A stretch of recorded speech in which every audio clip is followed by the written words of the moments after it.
Peace and blessings, everybody. What's the deal, y'all? It's Brother DQB Radio, and I'm back with another serious issue.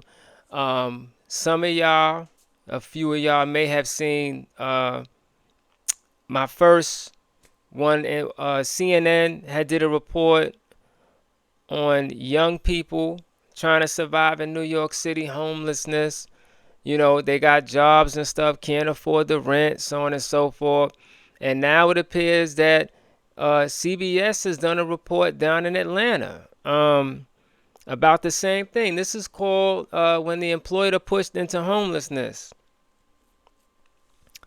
This, now, of course, the first one is touching to me because I live in New York City and I see it all the time. But now we talking Atlanta. I got family down there.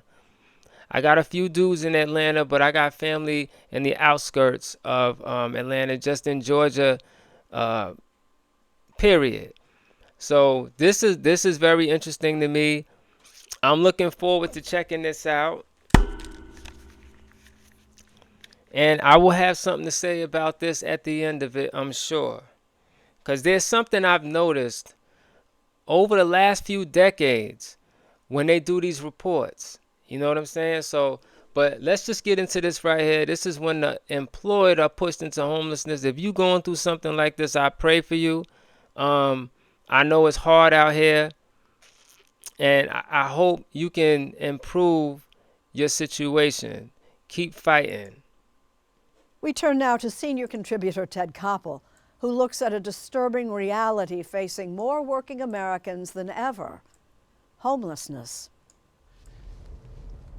This intersection here, Memorial Drive and Candler Road, it's like you're crossing a threshold from this beautiful neighborhood, liberal arts college on that side, cafes, right. And then you cross over and it's dialysis centers, it's liquor stores, it's payday lenders. Other areas of Atlanta are booming, but this area sort of stayed stuck in this period of decline. Brian Goldstone has devoted his book, which he calls There Is No Place for Us, to describing the challenges faced by literally millions of the working poor looking for a place to live. We're in Atlanta.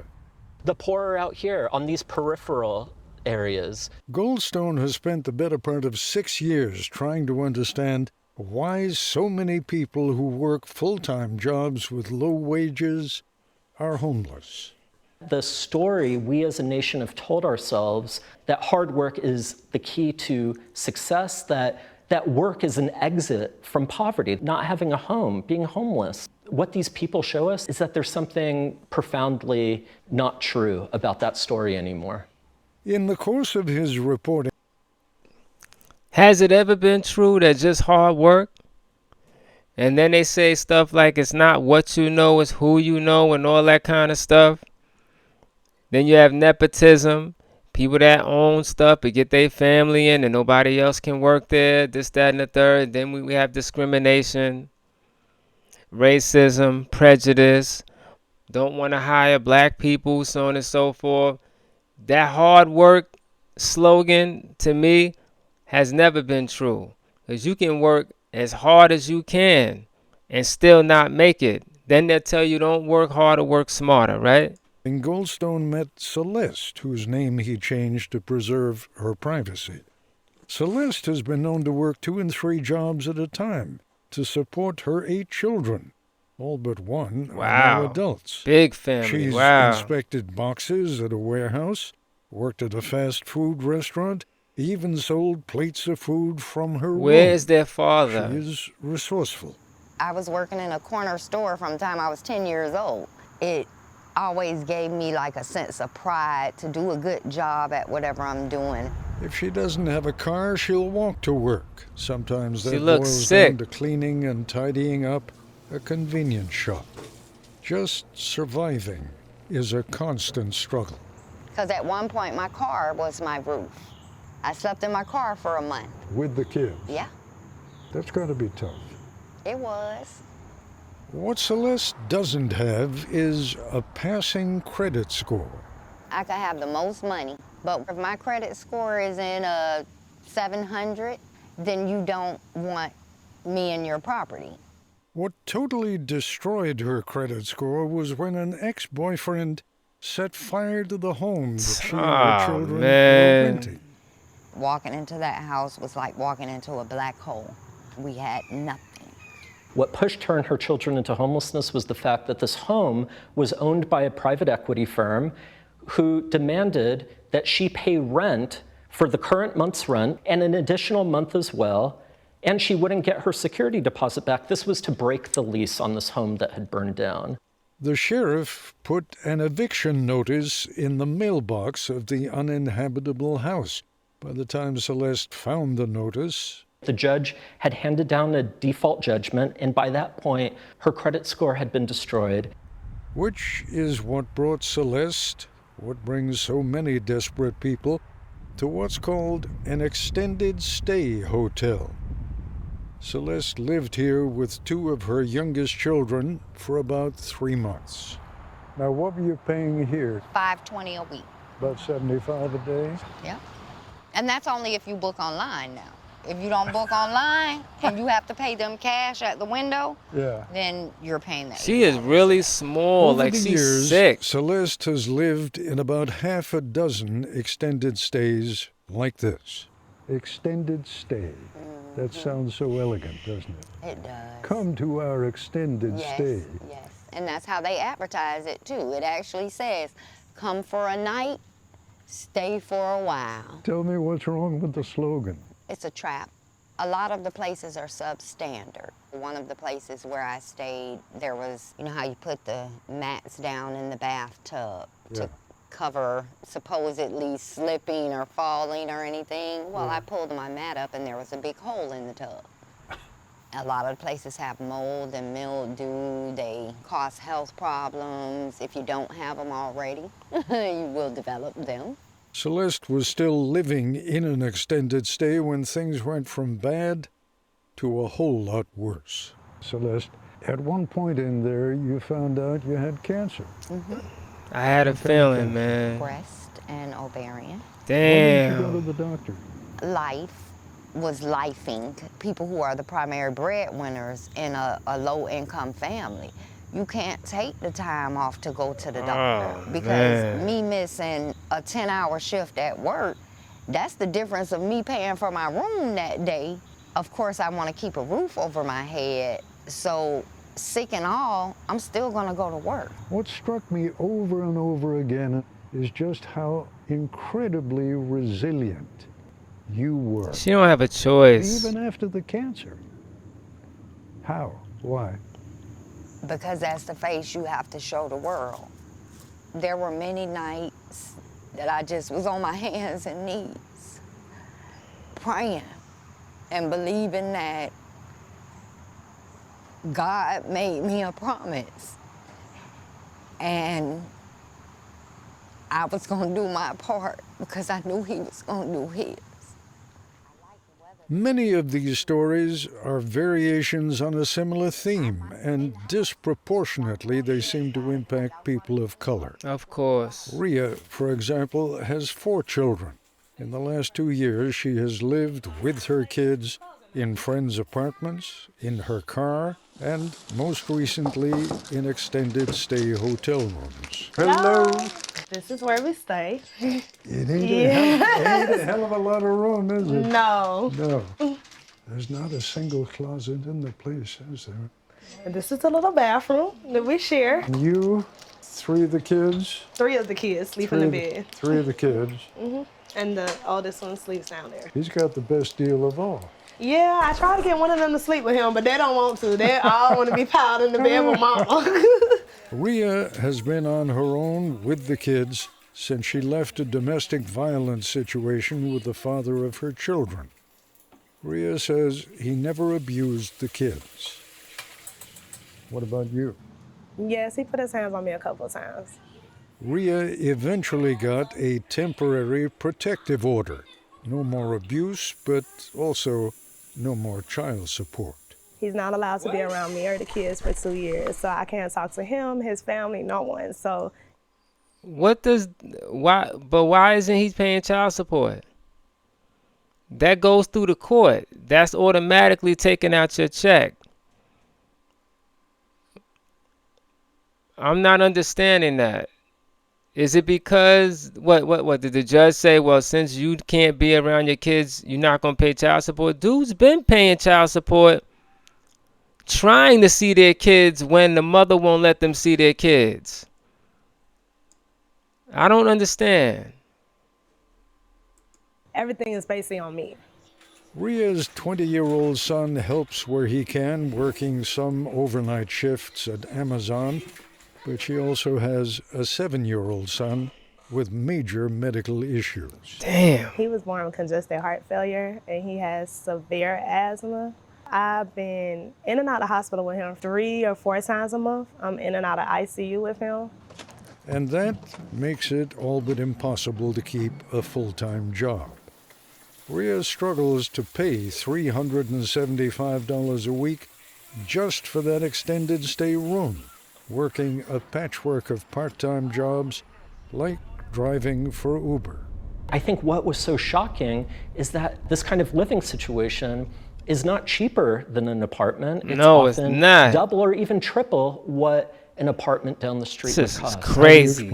When people are desperate and those who own these properties know that there are people who are desperate, they will take advantage of that desperation. When we come back, the big business of homelessness.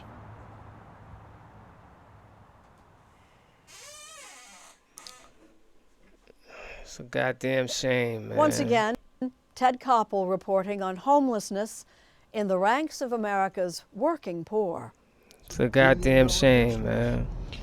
And Homelessness no help in has sight. become big business. Author Brian Goldstone is introducing me to the underbelly of the hospitality business. These hotels, they don't look like much, but there is a lot of money being made off of them. Extended stay hotels that are often the last resort for low-income families. Now I understand why they say don't stay at an extended stay, especially when they look like this with the door outside and all of that.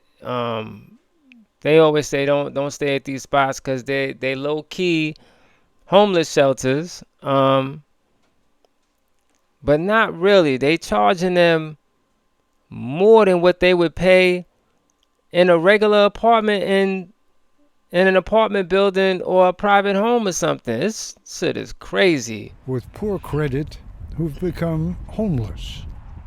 It's happening in a lot of our cities, but especially here in Atlanta. Urban renewal, the renovation and improvement of mostly low-income neighborhoods, restoration, gentrification. It's all good. Unless you're one of the families. It ain't all good. Gentrification is just Spanish for pushing you out. Pushing black people out. Being squeezed out. It's the same Wall Street investors who are leading families and individuals to become homeless to begin with because they buy up the rental housing. And then if you're even one day late on your rent, you have an eviction automatically filed against you. Before you know it, you're out. You don't have a home anymore. We're using a fake name. Right. Why? Because privacy, privacy. Meet Maurice and Natalia. These days things are much better. They have an apartment. Life is manageable. But only 5 years ago they were on the brink of disaster. Maurice worked for a rental car agency and Natalia for an insurance company. But when Natalia gave birth to their third child, her salary stopped. That threw everything off. I didn't get an income for like a point in time. And then next thing you know, you're out in the street with a baby. Because? We were late. And I remember I begged her, and she was like, do you have it now? Can you get it now? And all we needed was to get the payday. It was crazy because like my mindset was in like, it was raining. The sheriff let me sit in his car. That still gives me anxiety. She said payday. Them payday loans is the worst. Please, people, don't. I know if you in a desperate situation, you got to do what you got to do. But the payday loan is the worst. The interest rate it is crazy. You damn near will never, depending on how much money it is, you will never be able to pay that back. Just getting that call from work and you having to leave work in a hurry and you come home and you see kind of does something to you as a man. Tell me. It transforms you, it breaks you, and it will continue to break you if you allow it. And when we get to storage, there's another family there too. And it's like, we don't say anything to each other, but we know that We look. know that look. And all you do is just nod, it's gonna be okay. Put your stuff in there, try to figure out somewhere to go. When you see a family at a bus stop with, luggage, you know they're not going to the airport. The thing that haunts me most is the black bags. The Oh, black yeah, bags. yeah, You yeah. already know The what trash it is. bags. When you get evicted, all your stuff, well, it was black, but now it's clear bags. When did you first realize that you really were homeless? I was like filling out paperwork and you would hesitate. And you're like, He couldn't even they'll answer. ask you where you're living specifically. Right. Are you renting? You saw that he couldn't even answer the question. As a man, like he said, this will transform you, this will break you, especially when you have pride. And you know you are the leader, you are the head of your family. And y'all are in that situation. Beyond tough, man. Are you homeowner or are you homeless? You sit there and you struggle for a minute. You're like, well, I have a roof over my head, but it's not mine and it's temporary. And I could actually literally be booted out tomorrow. So you check the box, homeless. That's what we are. It was 2020 during the pandemic, and the family of five was living in an extended stay hotel. Natalia was working remotely, answering customer service calls. I got flagged because of the noise, and they were asking me if I could go to a quieter spot. So I sent them a picture of where I'm at because I'm telling them I'm in a hotel. And I was like, oh, we travel to hotels all the time. You could just go over to this. Man, my bed is right here. The kitchen is right here. And that's where I'm working from. Please help me find this quiet space. I'm trying my best. I remember just realizing this is like an expensive prison. I was just looking at the bill. My kids can't go outside. There's no playground. We gotta keep the curtains closed because people walk through the hotels, they can look into your room, so there's no privacy. In 8 months, they spent $17,000 on the extended stay room, nearly twice as much as they'd paid on their old apartment. Incredible. It's really man. important that we not talk about all of these families and individuals as if they're falling into homelessness. They are being pushed. This is an engineered neglect. Yes, it and is. At every turn, there are entire business models that are set up to capitalize on their predicament. Are you embarrassed about what happened? Of course. If I could be honest, yes. Because remember, it's not supposed to happen to people like us. We do everything that we were supposed to be doing. We tried our best. But, you still end up in a hole, in hell. Why isn't it supposed to happen to people like you? You're educated? Yes, You're hardworking? yes. And we tried our best. You follow all the rules of life. As does Rhea. Remember the single mother of four who pays That's interesting though, ain't it? Hardworking, educated, still can't make it. And then you got people who scheme and scam and don't do anything but just BS around and are not homeless. Politicians serve a certain term in Congress, the House, the Senate. They get a salary for the rest of their life with no incentive to help people. This is the country we live in. $375 a week for that small extended stay room. A car is her livelihood right now, but she no longer has one of her own. So I'm actually renting a car. I'm paying is $60 a day. 60. Oh, Yeah. sissy, don't Day. cry. 60 a day. How many hours are you working before you just paid off that day's car? If I go out there and drive for Uber after work, it'll take me probably like 2 or 3 hours. Depends on how the rides come in. How many miles do you have on it? 187. That's 187,000. It's a lot of miles. Yes. Yeah.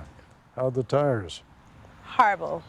So when the tire goes, I have to replace them. oh boy. When you lie awake at night, what are you thinking about? Sometimes I want to give up. I can understand that. But you've got children, so Yeah, you she can't. make My me want to kids keep me cry. going. It's so hard right now, I don't even know. Sometimes when things are at their darkest, Hi, my angel. help comes in the person of someone who's known hard times herself. Someone like Sherry McCoy, This is something you can drink in the morning for breakfast. It's really good. who has a non-profit for the homeless. I wake up every day with a goal to help at least one person. I love you. Rhea calls Sherry her angel.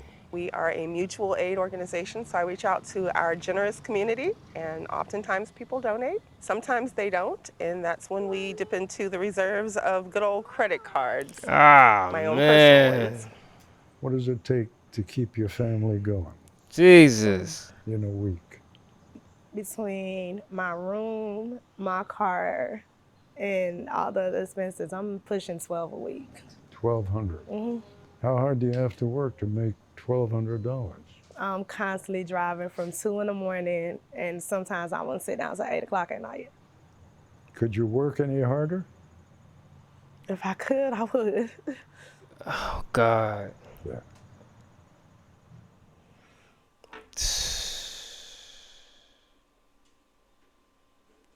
God damn, man. Damn, she make me want to cry for her, man. She make me want to cry. Wow. Okay, two things. I don't want to be too long-winded.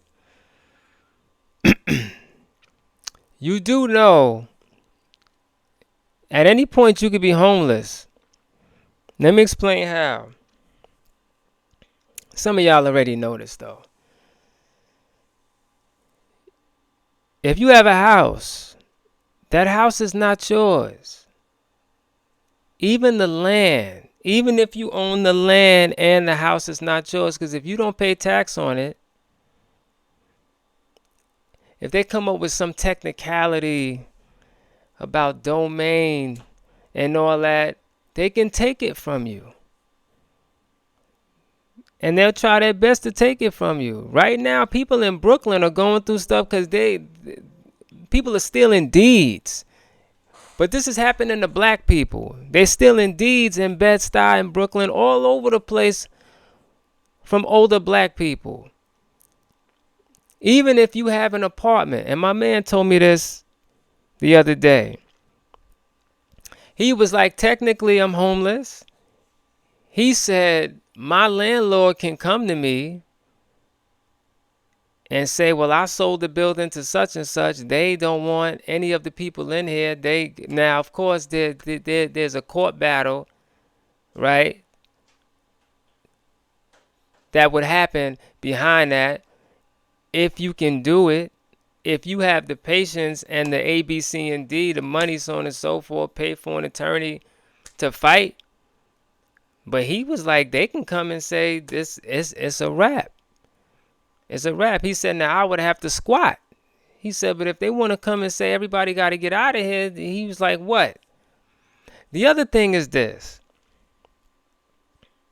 For decades, 2020, CBS, whoever has been sending reporters into black communities to have them bare their soul on television about their condition and everything else and how foul and how bad it is. My thing has always been this. You're sending these people into the ghetto to record people bearing their soul, to talk about how hard it is, how bad it is. And then you leave. Where's the help? Why isn't there any help? That's the effed up part about this. Like, you send these are billionaire companies who could easily help the people that they interviewing. What's his name? Ted something? He's an old school cat. He's done it, I'm sure, plenty of times. Are y'all gonna help these people? You got this young black girl crying on television, breaking our hearts. Are y'all gonna help them? Or are y'all gonna come back 5 years later with a where are they now? And they still in the same position. That's my only thing. That's what tells me this is all a plan. This is like, let me send you over into Chicago, into Philly, into New York, into DC, into Atlanta. Let's go where it's heavily African American populated, considered to be the ghetto. Let's see if our plan is still working. Cause I've seen excerpts and small stuff of documentaries as far back as the 50s in Detroit and Chicago, but they ain't help. But they didn't help nobody. You send these, even in Jersey, Newark, stuff like that, they'll send people to go see what's going on in the ghetto, and then not help nobody. They leave, and then they want to do a where are they now 5 years later. It's a shame. It's pitiful. It just tells me that this is part of the plan. Is it still working? Is what we've been doing to them still working? It's a damn shame, man. God, pray for these people. I wish this is the type of thing. I wish Shorty had a GoFundMe or something. You know what I'm saying? Like, comment, share, subscribe. Brother DQB Radio. Hip hop, R&B, black culture, history, politics. I'll be back with some more. Peace.